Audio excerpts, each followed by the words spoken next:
na ako guys. Galing BI. Hindi ko alam yung BI pero galing Manila eh. Okay. Kung maalala ninyo, di ba, pumunta ng RTIA sila Beyonce, di ba? And sa pagpunta nila na yun, Maynila yun. So, we don't know, no? I'm not sure. And kung tatagni-tagni ninyo yung kwento ng istorya, naalala ninyo na ang sabi, di ba, si Leo D, no? Based kung sakali, no? Na may connection talaga sa NBI Naga, itong si Leo D, possible po na agad-agad maayos, no? Or mabigyan ng subpina itong si Erwin. And even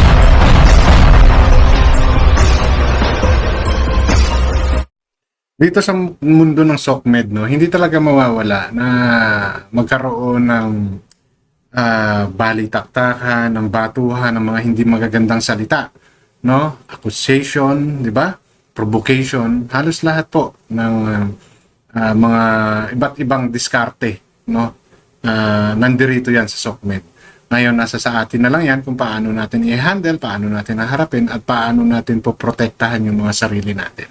Kaya ko po ito nasasabi ngayon kasi merong isa sa mga kalingap, no, na nakatanggap na ng subpina. Ano po ba yun? Yun po ay notice, no, na ikaw ay kinasuhan ng kung sino man yung may galit sa iyo na kailangan mong harapin. Okay? Ito po yung pinoproblema ngayon ni Erwin TV, no, na siya ay naka-receive. And as we all know, ang iisipin natin dyan is yung kampo nila Beyonce. Yan yung una nating iisipin dahil wala naman siyang ibang tinira talaga na binatikos niya at na binastos niya, di ba? At ngayon, nai-stress siya. Nai-stress siya dahil sa nangyari. Bakit ka hindi mai-stress? Ang mga sinabi mo noon, kakaiba yun, no? Sobrang alipusta yung ginawa mo noon kay Beyonce and even sa pamilya. Ngayon, kung nangyayari man sa iyo yan yung consequences. Di ba? So, yan po yung lalamanin ng content ko na to. At kung bago pa lang po kayo sa aking channel, please don't forget to like, share, and subscribe na rin po. And pakihit ng notification bell para maging aware kayo sa aking mga upcoming content.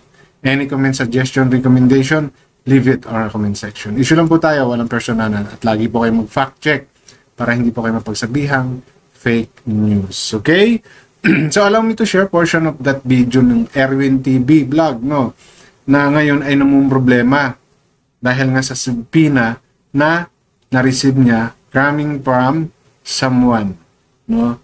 I'm not sure if na-mention niya dito sa live niya, no.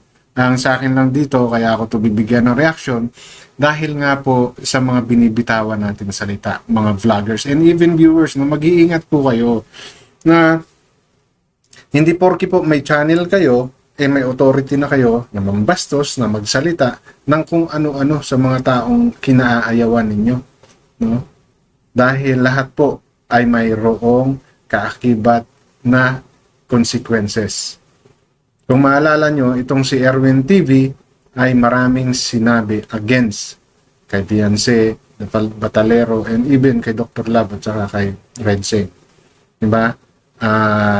In fact, napagsabihan pa nga siya ni Bal Santos Matubang, di ba? Dahil sa ginagawa niyang pambabastos kay Beyonce during those time. Ngayon, kung siya man ngayon ay nasampahan ng kaso, ito na po yung consequences na sinasabi ko. Na ngayon, hirap siyang harapin at nagtatanong pa siya bakit niya daw na-receive yung ganong subpoena. No? So, ito po.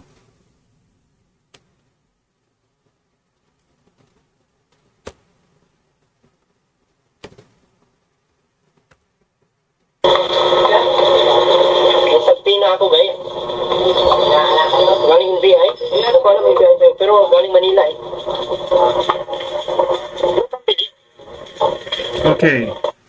Kung maalala ninyo, di ba, pumunta ng RTIA sila Beyonce, di ba? And sa pagpunta nila na yun, Maynila yun. So, we don't know, no? I'm not sure. And kung tatagni-tagni ninyo yung kwento ng istorya, naalala ninyo na ang sabi, di ba, si Leo D, no? Based doon sa mga conversation na nakita natin sa mga screenshot mo, I'm not saying na totoo yun.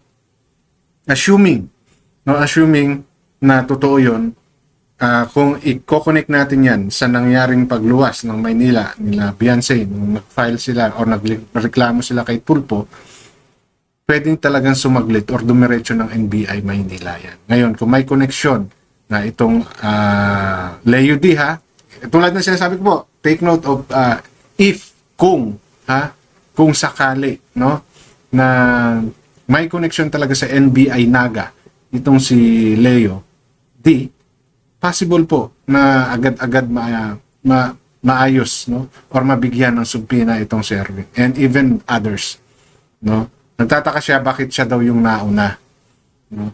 Tataka siya.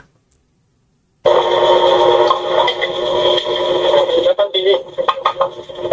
Hindi ko alam kung anong kaso ko. Hindi niya raw alam kung ano yung kaso na yan, but normally nanduro niya sa subpina, no. Nanduro niya sa subpina, detailing kung kailan siya pupunta, kung ano yung mga sinampang kaso sa kanya na kailangan niyang sagutin. Sasagutin niya pa lang naman, mag-appearance siya, sasagutin niya. No, ganun, parang ganun yung proseso. Correct me if I'm wrong, ho.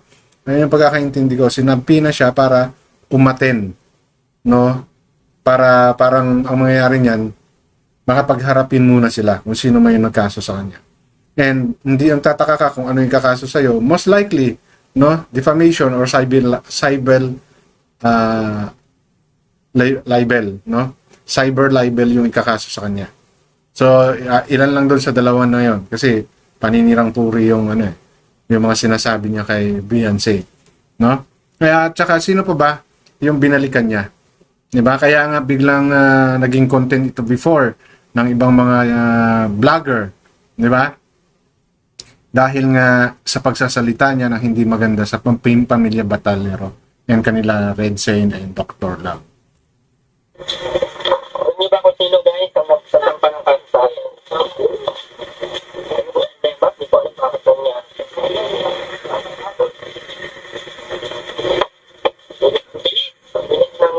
Bilis ng sampa.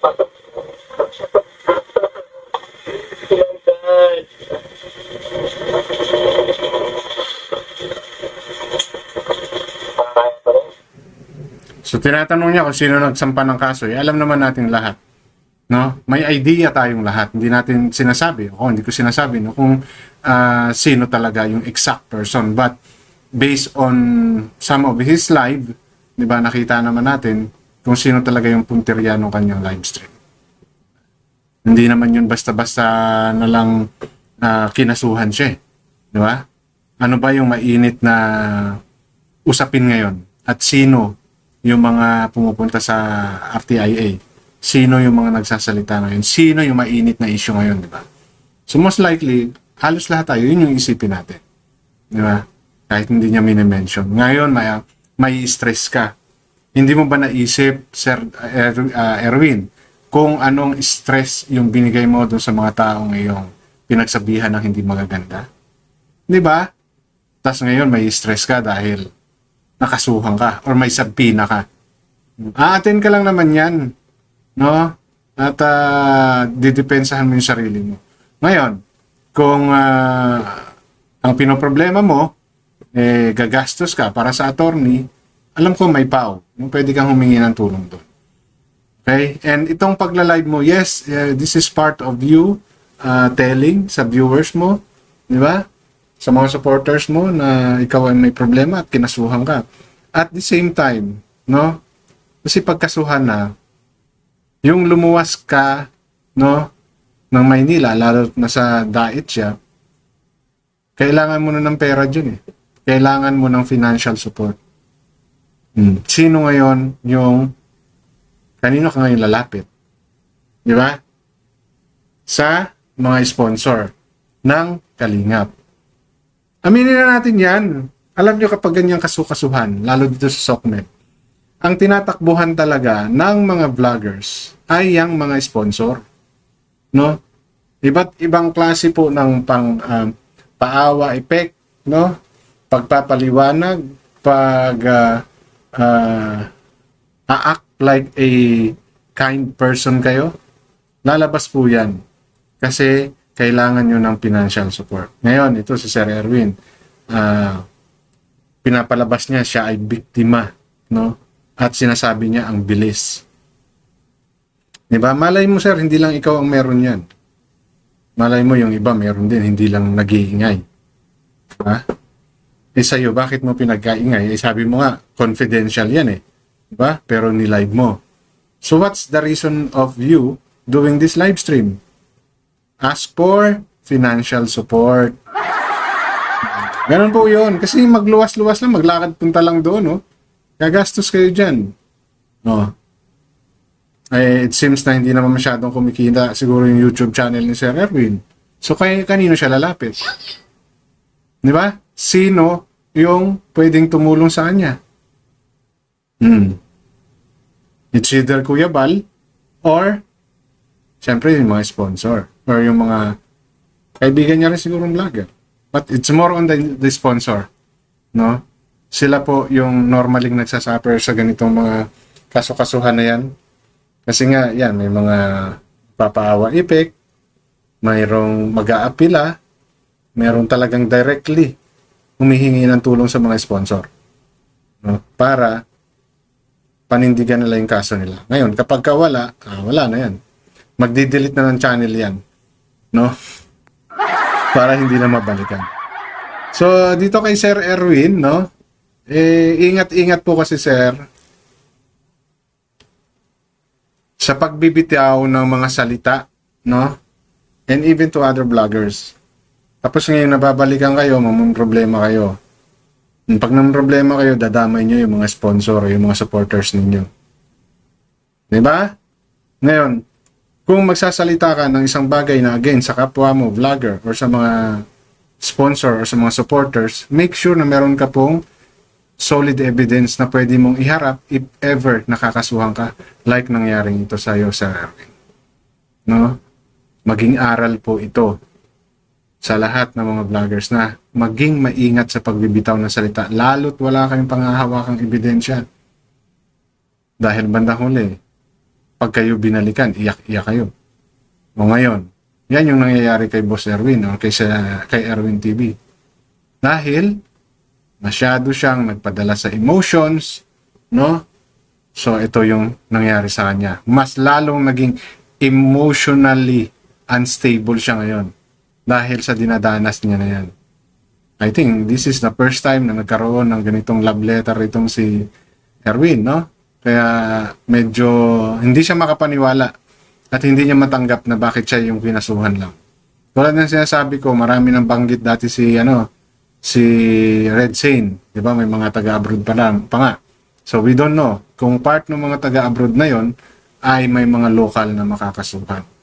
At kung sakaling meron, maaaring naswertehan mo, ma'am, na ikaw ay mauna, no, sa mabigyan, okay, ng mga ganitong kaso. So, I hope maging aral po ito, no, kay Erwin and the rest, no, na kung may babatikusin po kayo, no, mapa-sponsor, vlogger, or viewers, no, make sure po na meron kayong katibayan para pag binalikan kayo, alam ninyo sagutin yung kanyang mga ibabalik. Okay, so yun lang po yung gusto kong share sa content ko na to at hanggang dito na naman, maraming salamat.